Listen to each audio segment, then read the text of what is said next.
Morning, y'all. Welcome back to Twin Oaks Family Farm in Southeast Ohio, USA. Hey, it's Melissa. Thank you so much for joining me. We're just out in the morning air taking a short walk with the dogs, taking a short walk to the barn to check on the chickens. This is November 12th, 2024, and we're just doing a thought for the day video with this one. So hope you'll stick around here. Thought for the day today is what you say no to is more important than what you say yes to. I'm going to give you some examples.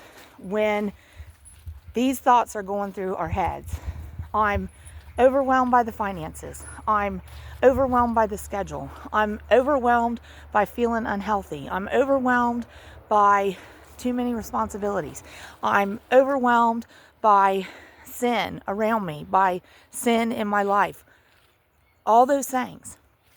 This one very concept, it's more important what we say no to than what we say yes to, can change our lives. So, if we're overwhelmed by the finances, we need to say no to the purchases and yes to the budget. If we're overwhelmed by the schedule, we need to say no to planning more things and yes to planning fewer things. If we're overwhelmed by responsibility, we need to say, no, I don't want to coordinate that.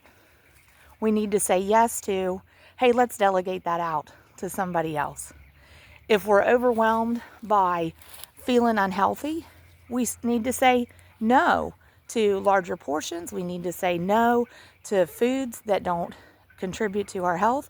We need to say no to being sedentary.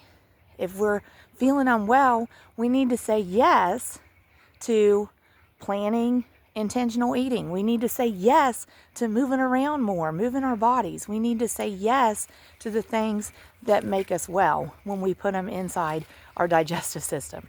If we're feeling overwhelmed by sin in the world, we need to say no to temptation.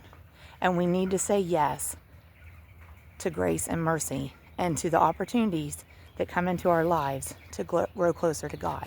So that's my thought for the day, y'all. I hope you went from start to finish with me here. Gonna take another look in the meat bird barn. I'll let the camera roll a couple minutes while I'm looking over the birds.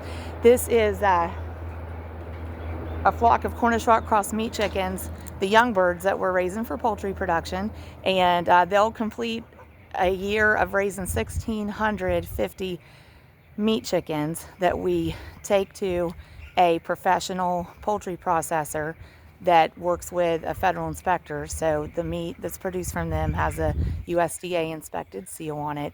And so we've been raising them for several years. And this group, like I said, finishes 2024 for us.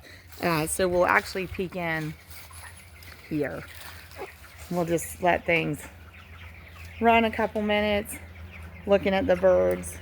So they are actually right now, they are 3 weeks old. Got to show you the coolest thing. I don't know. Yeah, I can get it in the camera. Okay, so check this out. On the right, these are growing meat birds. On the left of the short wall is a finished meat bird. The bird is standing, okay? The supplies around the bird are supplies that are not in use right now. So these birds have about 3 more weeks of growing.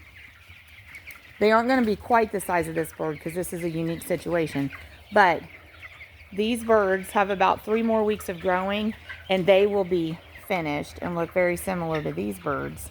And we will expect when these birds are finished growing that we'll get about a 4.5 to 5 pound whole chicken. Now you're getting my shadow because the sun came in behind us.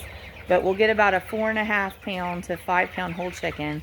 So there's 125 of them growing in there. And actually, they started out when they moved in as hatchlings in a space about half the size of what they have now.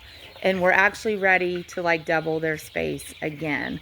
So we'll end up probably taking down this short wall and using a different barrier system to expand their space a little bit. And these are probably going to be our Thanksgiving chickens. God bless y'all.